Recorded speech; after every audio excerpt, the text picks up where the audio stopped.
Has it ever happened to you that, when someone finally appears who seems good for you, you say or do exactly what ruins it, as if a part of you just couldn't stand things going well? Imagine this for a moment. You finally meet someone with whom everything flows. Conversations happen naturally. There is connection. There is chemistry. That feeling of this time, it's real, starts to show up. But just when everything begins to go well, you say something hurtful. You pull away without an explanation. You go back to your ex, or you get tangled up in dramas that ruin everything. And then you ask yourself with anger and guilt, why am I like this? Today, we're going to look that question straight in the eye from Jung's psychology, so you can understand why you sabotage yourself.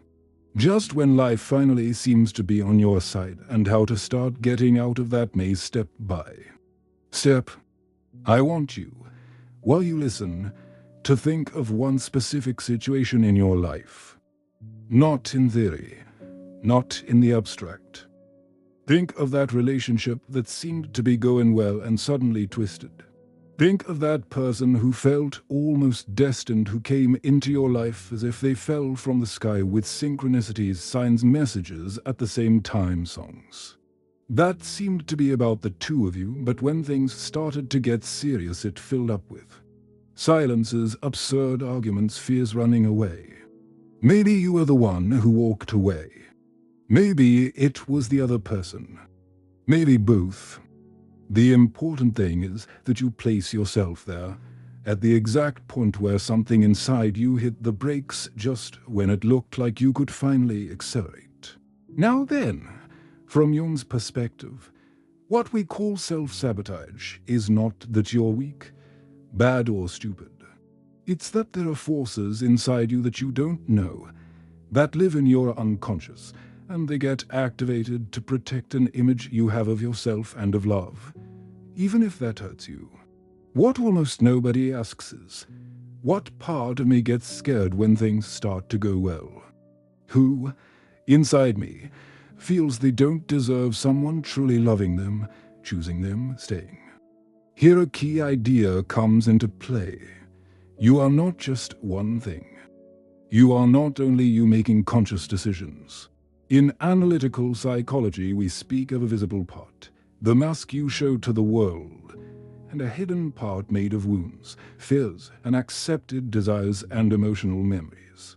We can call the visible part persona.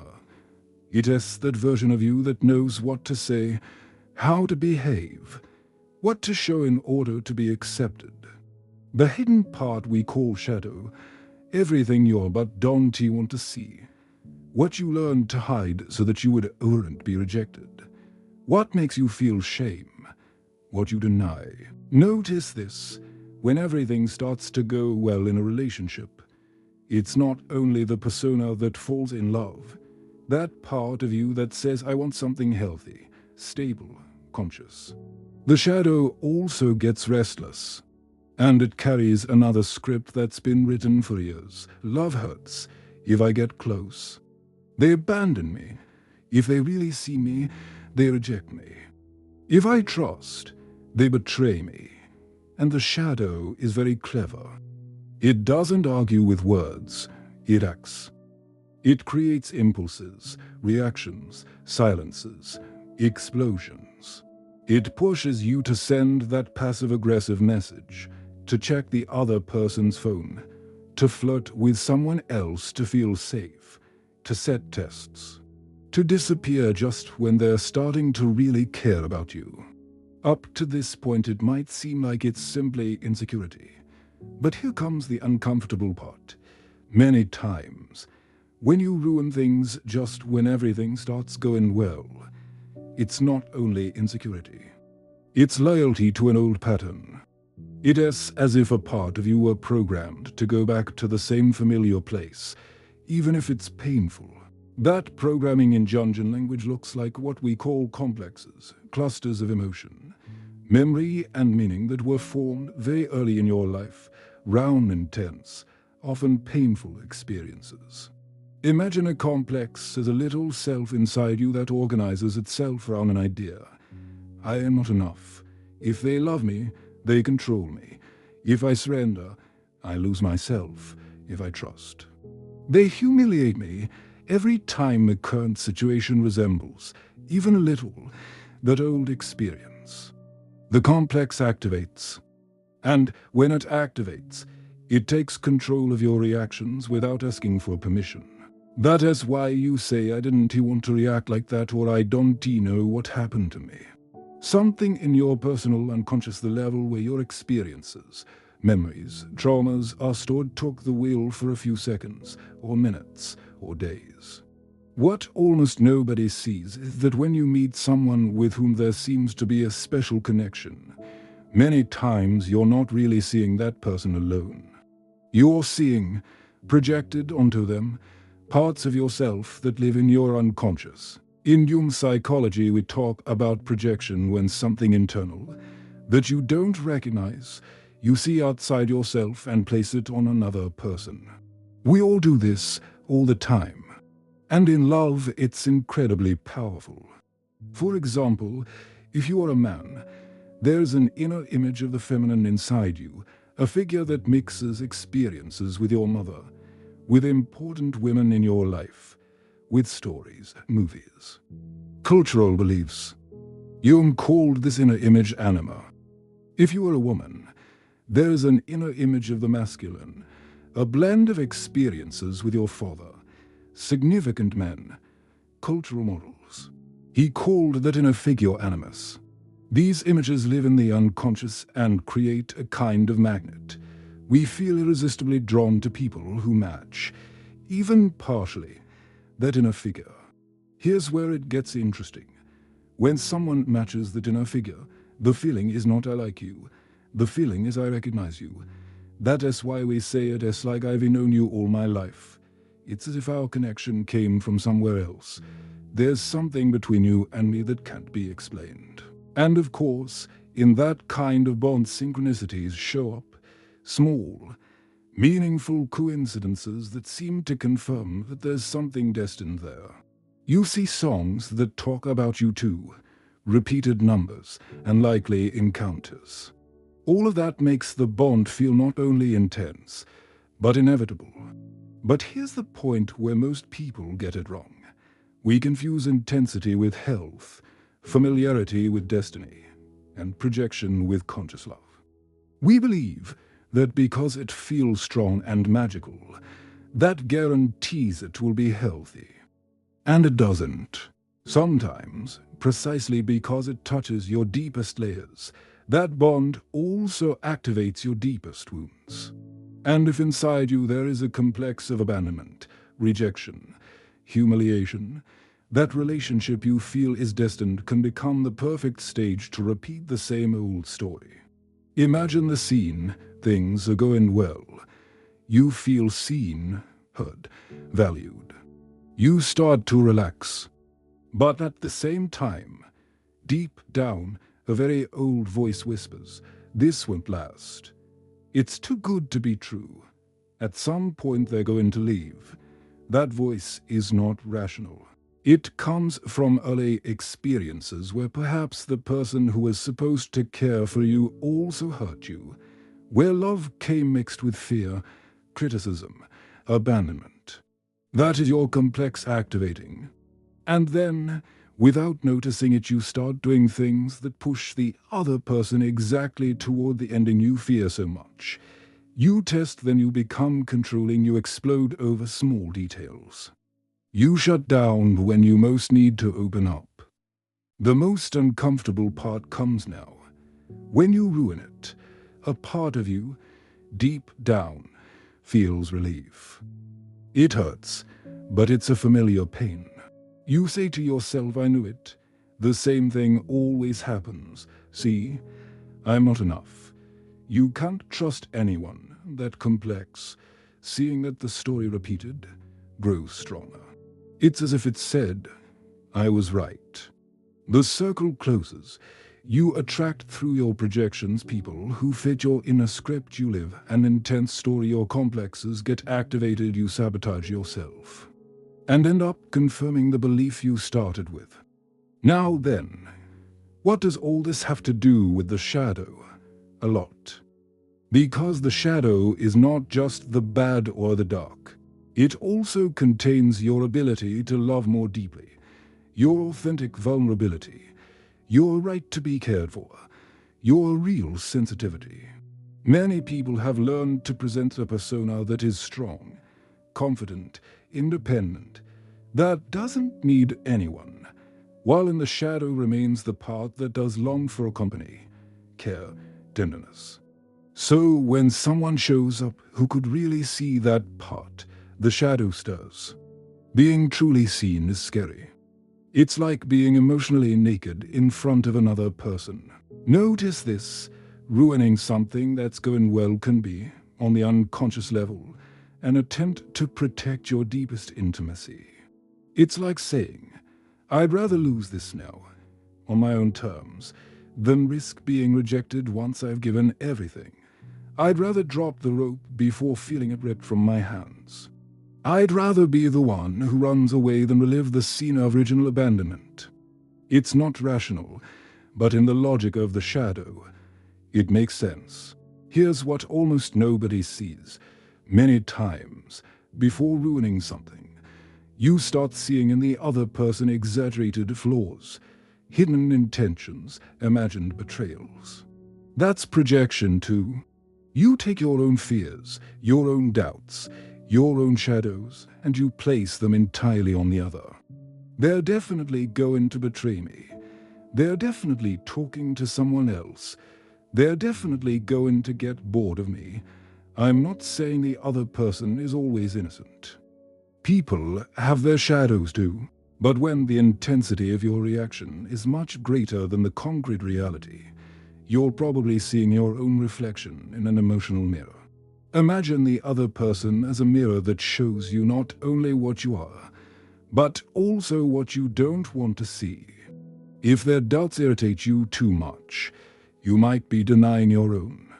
If their freedom obsesses you, you might fear your own desire to let go. If every little silence hurts, it may be connecting with an old loneliness you never wanted to feel. When the shadow sees itself in the mirror, the natural impulse is to break the mirror, argue, pull away, cut off, sabotage anything to avoid looking inside. So far, you might be asking yourself, then what? Am I condemned to repeat the same patterns? Does my unconscious rule more than I do? And this is where one of the most beautiful ideas in Jungian psychology enters, the process of individuation. It's the path of becoming who you really are, not who you learned to be in order to survive or to please others.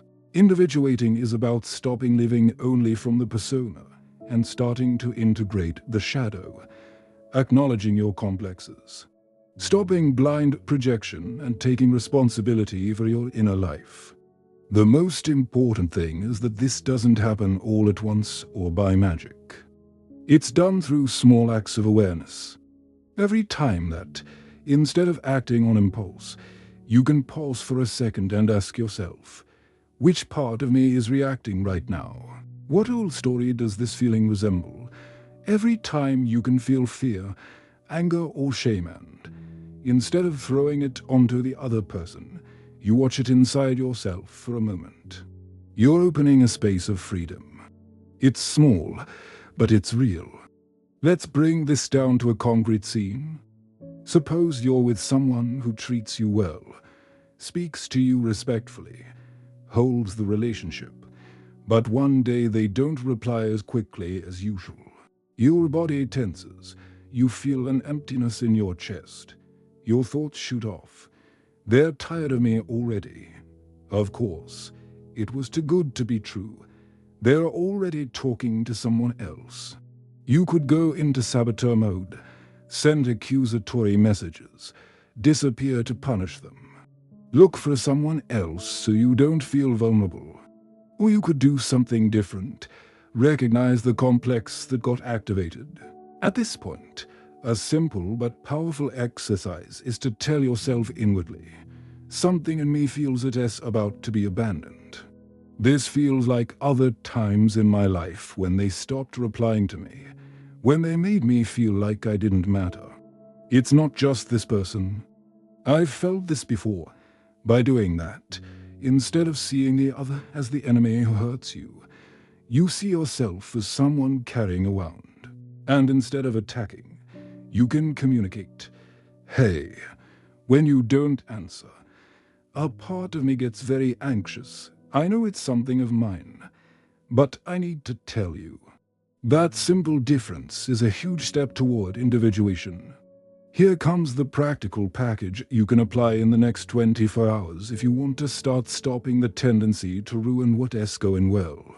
First, choose one relationship, past or present, in which you feel you sabotaged yourself. Don't judge yourself, just pick one. Then write down, in as much detail as possible, the exact moment you started to sabotage, what the other person said, what you felt in your body, what you thought, what you did. Afterwards, ask yourself, if this scene were a dream, what part of me would each character be?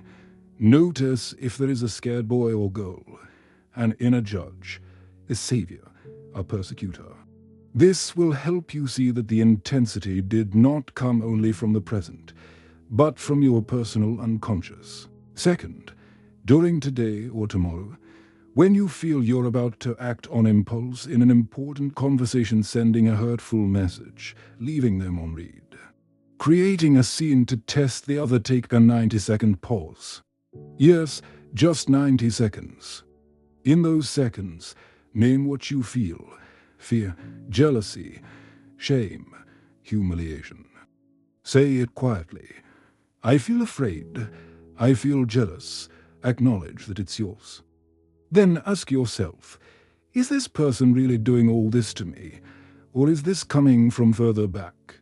Many times, just that question weakens the impulse to sabotage. Now then, maybe you're saying to yourself, all of this sounds nice, but in the end, if destiny wants it, things will happen, right? If that person is my soulmate, they'll come back even if I ruin it.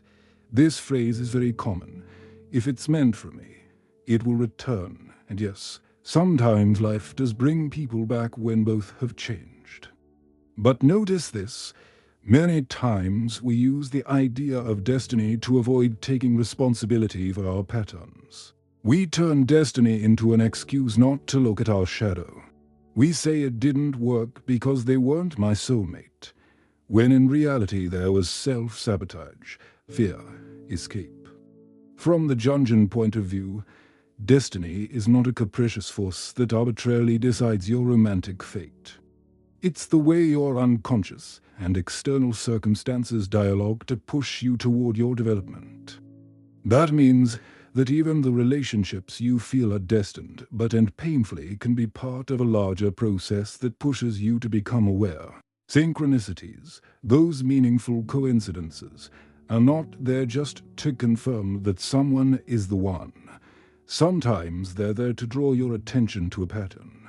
To tell you, look closely at this. There's something about yourself you need to see. Think of the times when you felt the universe was sending you signs to go back to someone, and every time you went back, the same hurtful dynamic repeated. Is it really the universe insisting that this person is your destiny?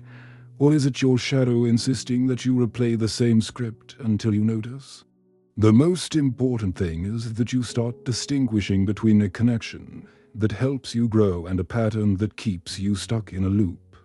A connection that helps you grow can be intense, yes, but it also brings more clarity, more honesty, more shared responsibility. A repetitive pattern, on the other hand, leaves you exhausted, confused, guilty, always in the same place. Here's where it gets interesting. When you start working with your shadow, your relationships change not because the right person magically appears, but because you relate differently to yourself and to others.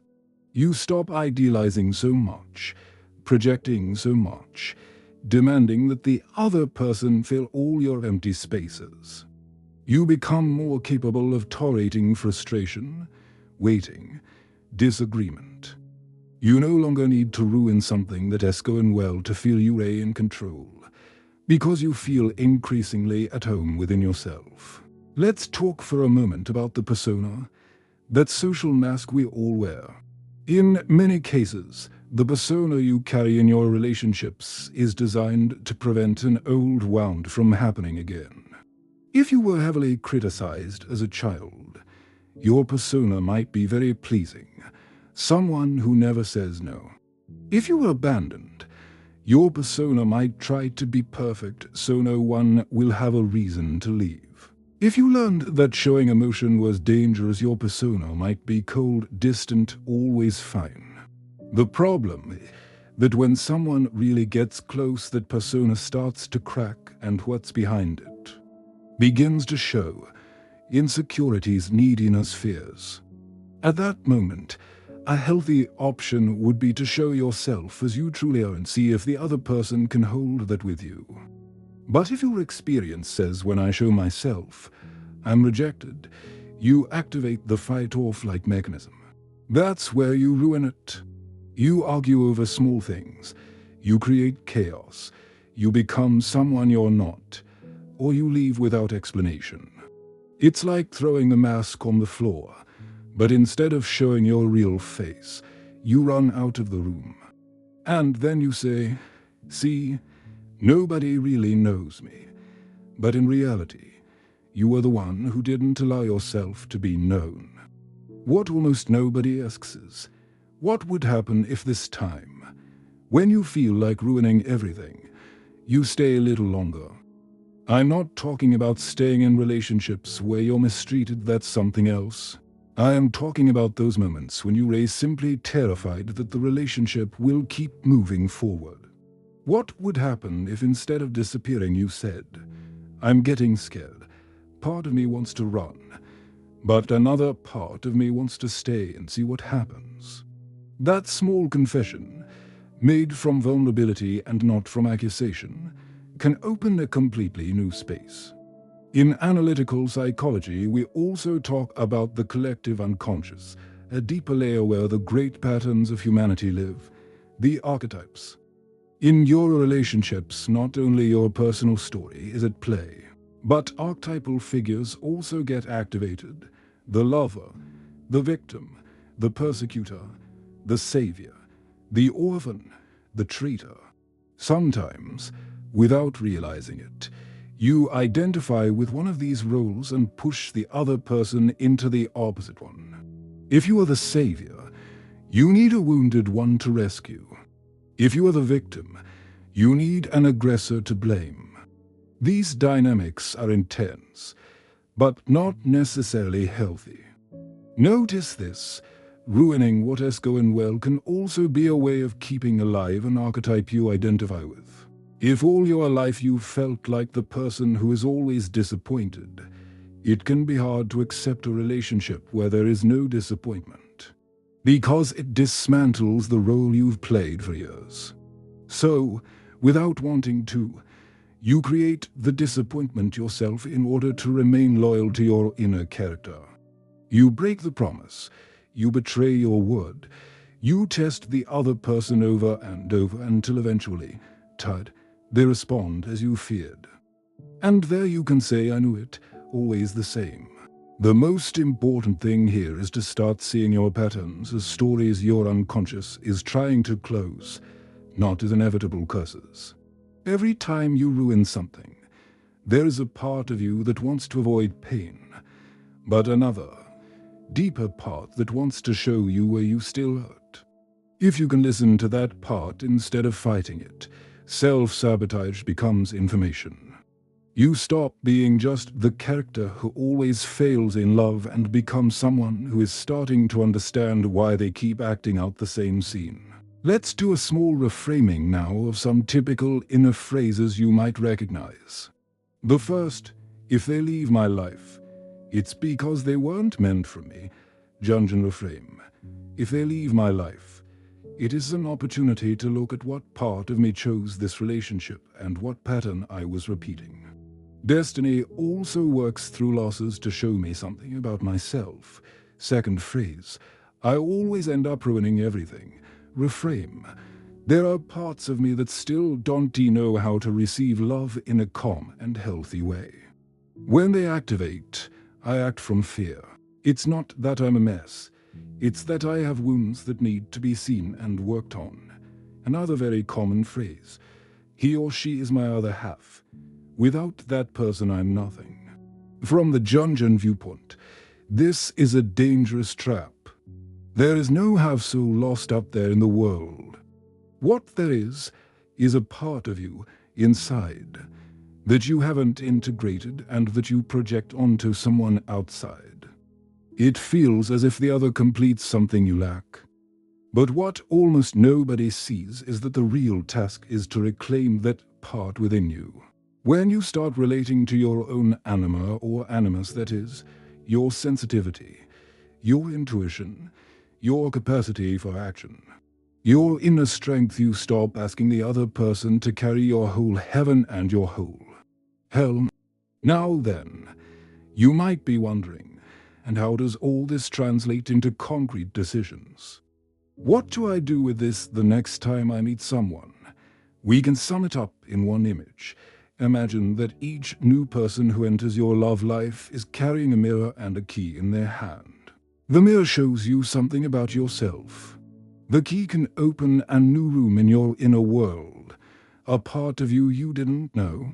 Your task is not to cling to the person at all costs, nor to smash the mirror out of fear of what you see. Your task is to look as honestly as possible at what that relationship is reflecting back to you and then decide from a more conscious place whether that key opens a door you want and are ready to walk through. For that, next time you feel something is starting to go well and the impulse to sabotage appears, you can ask yourself 3 very simple but powerful questions.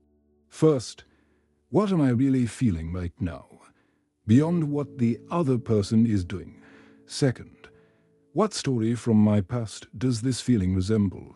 Third, if I let this feeling decide for me, what familiar ending am I going to repeat just by answering that in your mind? You won't be acting completely blind anymore. You will be starting to bring light into a place where before there was only automatic reaction. Remember that working with the shadow doesn't mean eliminating it or turning it into something pretty. It means getting to know it, giving it a place, making room for it to exist without secretly running the show. The more you deny it, the more power it has. The more you look at it with honesty and compassion, the less it needs to explode in the form of self-sabotage. It's like walking through a dark room with a candle. The shadow will still be there, but it stops being an invisible threat and becomes part of the landscape you can move through without tripping so much. And now, if you feel you've ruined something valuable in your life or relationship, an opportunity and guilt weighs heavily on you. I want to tell you something important. That pain can also be a teacher, not to keep you stuck in punishment, but to invite you to sincerely ask, what part of me wasn't ready to hold this? Sometimes, the bond you couldn't sustain was a mirror ahead of time. It showed you a level of love and awareness you hadn't yet reached inside yourself. You weren't less worthy because of that. You were simply at a different point on your path. The most important thing is that you don't ruined it into an identity. You are not the one who always destroys everything. You are someone who, at specific moments, acted from unhealed wounds. And today, as you listen to this, you are no longer the same person you were years ago. There is already a part of you that wants to understand, that wants to do things differently, that wants to take a bit more responsibility without losing tenderness toward yourself. That part is the one that can guide you toward more conscious decisions. And here comes the part almost nobody wants to look at. But that is essential if you truly want to stop sabotaging yourself. your origin story. I'm not talking only about big traumas or extreme events, but also about the small everyday gestures that taught you, without words, how love works. Imagine for a moment the child you once were. Picture the scene. You're waiting for someone to arrive, to look at you, to listen to you. What did you have to do to feel seen? Did you have to be good all the time? Did you have to get good grades, be funny, not cry, not be a bother? Or maybe you felt they only paid attention to you when there was a problem, a drama, a conflict. What you learned there was much more than behavioral rules. You learned a deep emotional script. If, for example, you discovered that when you were calm they ignored you, but when you cried loudly or made a fuss someone finally attended to you, your unconscious associated drama with attention. Years later, without realizing it, you can repeat the same pattern in your relationships. While everything is going well, you feel invisible, something inside you gets restless, and you unconsciously seek to create a storm to feel that you matter. That's why sometimes, right when the relationship is calm, you unconsciously provoke an argument. And here comes the hard part to accept. You don't do it because you're bad. You do it because your system learned that this is how you survive. Your inner child learned that conflict was a way to make sure they wouldn't forget you. And even though today you're an adult, that part of you is still active. From the Jungian perspective, that's a complex running in the background, an autonomous psychic part that fires in certain situations when you start seeing it that way. Instead of saying I'm a disaster, you can start saying there is something in me that learned to relate through conflict, and now I need to teach it another way. If you look honestly at your love relationships, you may discover that you don't only repeat individual patterns, but also stories from your family system. You may be reenacting almost without noticing the dynamic you saw between your parents or caregivers, the one who keeps quiet and then explodes. The one who picks up and cares for everyone until they're exhausted, the one who disappears whenever there are problems, the one who threatens to leave in order to be taken seriously. That's not a coincidence from a symbolic viewpoint. It is as if your family as collective unconscious lived in you and sought completion through your wants. Sometimes you ruin something that's going well because, deep down, you feel more loyal to that family script than to your own well-being. What almost nobody asks is, to what story is my self-sabotage being loyal? To whom am I being faithful when I block my own happiness? Maybe as a child you saw your mother or father give up their desires to care for others. And today you struggle to allow yourself a healthy relationship because you feel it as unfair to be well if your people suffered. Maybe you associate love with extreme sacrifice. And when everything starts to be too easy, almost effortless, it seems suspicious, empty, not real to you. Then you force complications, impossible demands, endless tests. So the relationship feels like love according to your old definition. Love that hurts. Here's a small symbolic exercise that can help you begin releasing those invisible loyalties. Find a quiet moment and write on a sheet of paper, "Dear self-sabotage," or "Dear part of me that ruins what is going well." And let it speak. Write as if that part had its own voice and were telling you why it does what it does, whom it thinks it's protecting, what it's trying to save you from. Don't judge, just listen. Many times, when you do this, phrases show up like "I'm protecting you from being humiliated like that time. I don't want you to go through what Mom went through. If things go too well, you'll end up alone." Seeing it written in your own words loosens something. It's no longer an internal enemy. It's a part of you that needs updating. Then you can answer from your adult self, "Thank you for trying to protect me. But today I want to learn to do it differently. Today I want to see what happens if I don't ruin this right away. I am not going to abandon you, but I am not going to let you decide from me in every relationship either. This kind of inner dialogue may sound strange, but in Jungian terms it is a way of starting to relate consciously to your complexes instead of letting them operate in the shadow. And here comes perhaps the deepest promise of this whole process. When you start seeing your patterns, your projections, your family loyalties, and your complexes more clearly, you don't only stop ruining what's going well, you also start choosing better, what you call good. You stop confusing intensity with love, chaos with passion, anxious silence with mystery, disappearances with proof of destiny. You become more able to recognize a truly nurturing bond, even if it doesn't look much like the stories of your inner movies. And that, little by little, changes the kind of people you are drawn to and the kinds of situations you decide to stay in. Before we close, I want to leave you with a simple image. Imagine your emotional life as a fabric full of threads. Some are intense red threads of passion and drama. Others are gray threads of routine. Other golden threads of understanding and calm. Every time you repeat a self-sabotage pattern, you're walking the same red thread over and over, wearing it out. The proposal from Jungian psychology is not to cut the thread all at once, but to look at it clearly, recognize where it comes from, and then slowly start weaving with other colors too. To choose relationships where there is not only intensity but also care. To choose words where before you chose silence or attack. To choose to stay a little more present where before you walked away. So next time you feel you're about to ruin something that has going well, that honest conversation, that sincere approach, that possibility of building something healthy, remember this: there is a part of you that wants to repeat the known story, and another part that is ready to write a new chapter. You don't have to change your whole life today.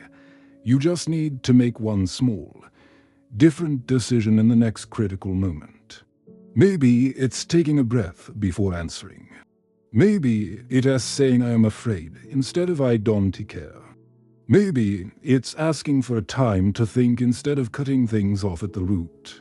And if this content has accompanied you, if at any point you've seen yourself in these scenes, if you've felt that I understand something of that which you can't explain but still hurts, I invite you to keep exploring this path with me.